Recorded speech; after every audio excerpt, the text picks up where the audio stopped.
I just want to give a quick thanks to the Tier 5 channel members and patrons. Bob the Dragon, Datamagnet, Sergeant Puma, Cat Crab Lobster, and Duck Machine. Thank you very much for the support. It is much appreciated. Story number 1. Business as Usual, written by Hidden Fox. A van rumbles along a dark street, empty apart from the red and green lights blasting through it, and a legion of law enforcement swarming a single building. An embassy. You don't remember what species runs the embassy, or what planet it's from. You should check up on that. But it's not important now. The van slows and stops. 20 operators are aboard. You among them. You glance at your friends, your allies, your comrades. "Helmets on!" your sergeant calls. With a practiced familiarity, you pull the helmet over your head. You pull the straps taut, securing the helmet to the respirator. Reaching for your shield, its familiar weight brings you comfort. You know it comforts your allies as well. The doors open and you hop out. Your sergeant walks to the commanding officer, reporting your unit at a full readiness. You know the plan already, and group up with TB. You'll be heading through the front door, A's going through the roof. Draw your sidearm. Nestle its bolted stock into your shoulder. You know what you're here to do. The patch on your left shoulder reminds you, the left hand of the law, the invisible hand. The terrorists in the building have hostages. They have resisted all attempts at negotiation. They have forfeited their lives. Stack up, crouch down, parallel to the wall. Advance to the door. The breacher places the charge. He stands on the other side. A pat on your shoulder. The operator behind you has a flashbang primed. Ready. You nod to the breacher. He nods back. The explosion catches the alien law enforcement off guard. You hope that it caught the terrorists even more so. The flashbang flies over your head. Flash! Move in. First in, you take the lead. Scan the room. No hostiles. Move through the door towards the room the hostages are kept in. The other operators fan out. You advance down the hallway. Another door. You clear the room. The breacher readies his sledgehammer. Thwack! Thwack! Crash! The door opens. You see a hostile. The operator behind you puts a hole in their head. You move in. A noise to your right. A hostile. You blast them away the same way you would flinch. Move in. Stairs. Gunfire from above. Team A is pulling their weight. Rush up the stairs. Doors barricaded. The breacher pulls out another charge. Another hand on your shoulder. Placed. Armed. Ready. Blast. Thrown.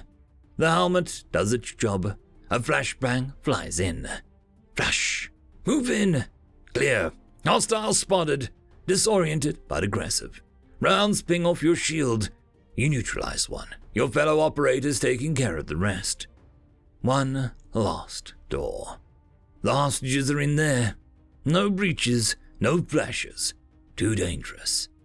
Hammer out. 2 taps on your shoulder. A smoke. The order is relayed. Thwack, thwack. Shots run up and down the door, over gear or scared. Thwack, thwack. Crush! The smoke lands firmly in the doorway. Popping open, it fills the room with smoke. The helmet filters it out. Sweat beads on your forehead, running down your face. It doesn't matter. Move in. Gunfire slams into your shield. You take down one gunman, the rest being made into mincemeat by the operators of Team A and B. Hostiles neutralized. The operator moves to secure the hostages. You see the telltale pattern of Xeno gun, a terrorist amongst the hostages. A round catches the operator in the back. He screams. He blasts the head off the terrorist, gore splattering the hostages. You put the shield on your back and lift your wounded comrade off the ground. You reach down to hit the mute switch on his helmet. You put him over your shoulder. You can hear his screams through his helmet. Sidearm in left hand. Focus forward. Head out of the building. The other operators can handle the hostages. You try and keep the strain off of your comrade. but the steps down the stairs seemed to magnify his pain. You take the stairs down, 2 at a time. Your boots tread through blood and brains of neutralized terrorists. You sprint out the door, and straight for the medics. He's out of your hands now. A stream of hostages are led out of the building into the arms of the gracious law enforcement. You see a flash of a gunshot in an alley. Your sergeant opens the radio. All hostiles neutralized. Good job. You take off your helmet. You used to smoke, especially when you started. You remember how your hands used to shake after. They don't now. Not for a while. You take a drink of water. You head back to the van. End of story. Story number 2. What Can Vanity Do? Written by the Oz Nerd. The skies darkened over the glittering waters of the Pacific. The waves below roiling as though in a storm. The corpses of fish, mutilated by unseen terrors, rose to the surface en masse, getting any seabirds that plucked the carrion for a meal. Sailors in the area reported shadows speeding away beneath the waves as the darkness overhead spread outwards like a plague upon the skies. Soon, beachgoers were privy to encroaching forces. Then, those on the bustling city streets were made aware of the growing dark. Before long, the entire globe was shrouded in an unnatural light, and people the world over were witness to the otherworldly phenomenon of all horrific kinds. Finally, as the blackness over the world deepened into a suffocating pitch, all of humanity was treated to a wonderful and terrible sight.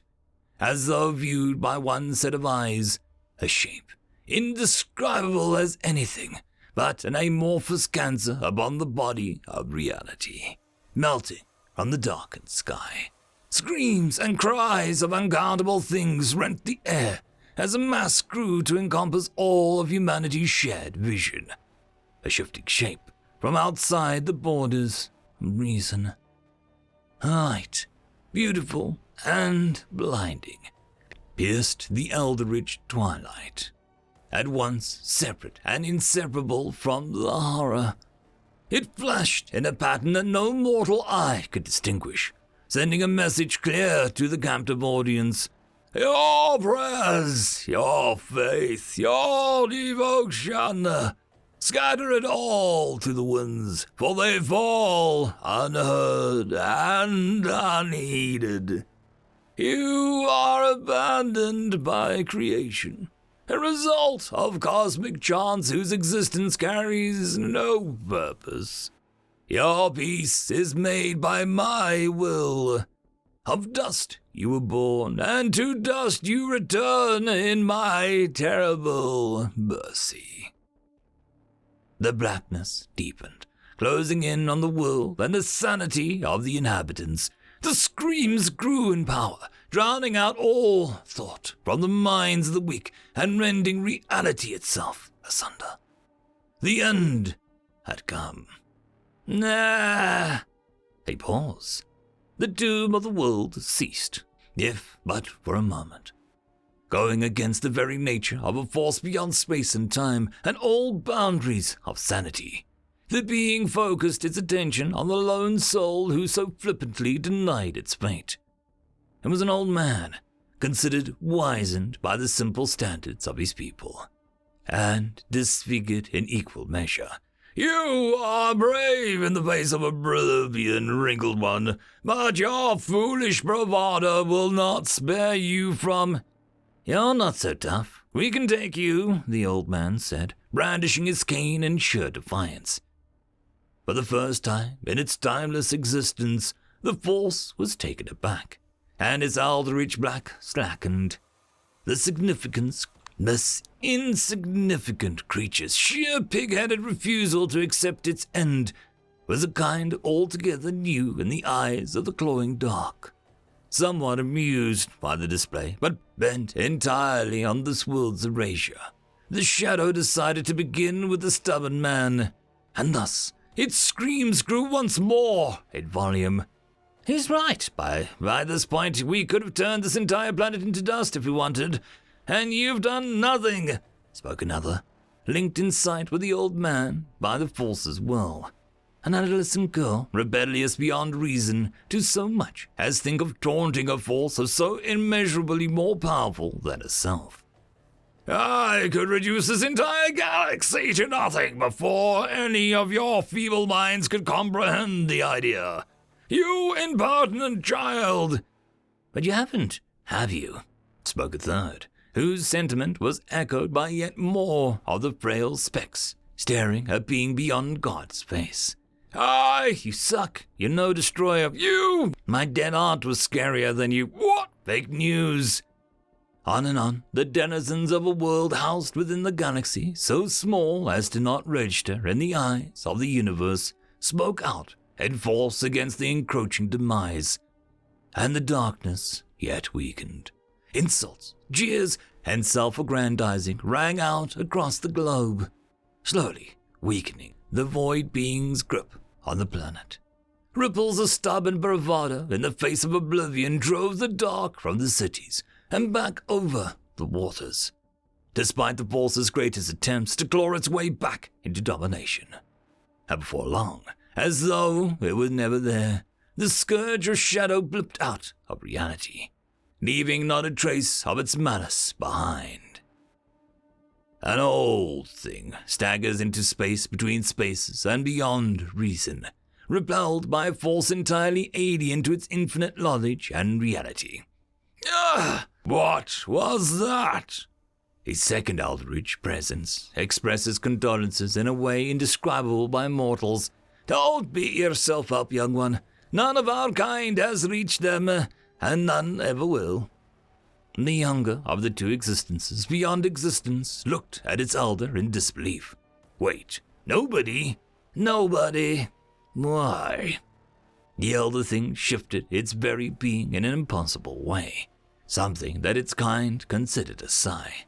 It had explained this concept to an infinite infinity's worth of up-and-coming annihilators, hoping against hope that its very presence dashed that one day these young'uns would get the memo. Our very existence in their reality is predicated on their belief of a higher power.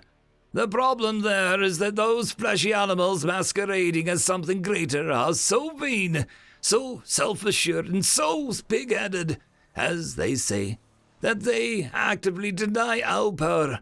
In doing so, they themselves become the greater power, and are immune. The junior thing looked in its elder's words, contemplating the minutiae at work in the cosmic impossibilities. Finally, it came to a conclusion. But that's not how it works. Our bodies stretch beyond the limits of infinity. Our thoughts create universes that are born, go through their entire infinite life cycles, and die before we even register their existence. We exist to mock the very idea that anything exists for a purpose, by ensuring that all that can be said to exist has no purpose. And you are telling me that we can't affect some bald apes on a ball of wet dirt because they say that we can't. The elder looked up from the junior, satisfied. You're catching on. The junior thing stared down at whatever the space beyond spaces could consider the floor, stunned into bewildered silence. That's bullcrap! I know, kid. I know. End of story. And that, my friends, concludes this video.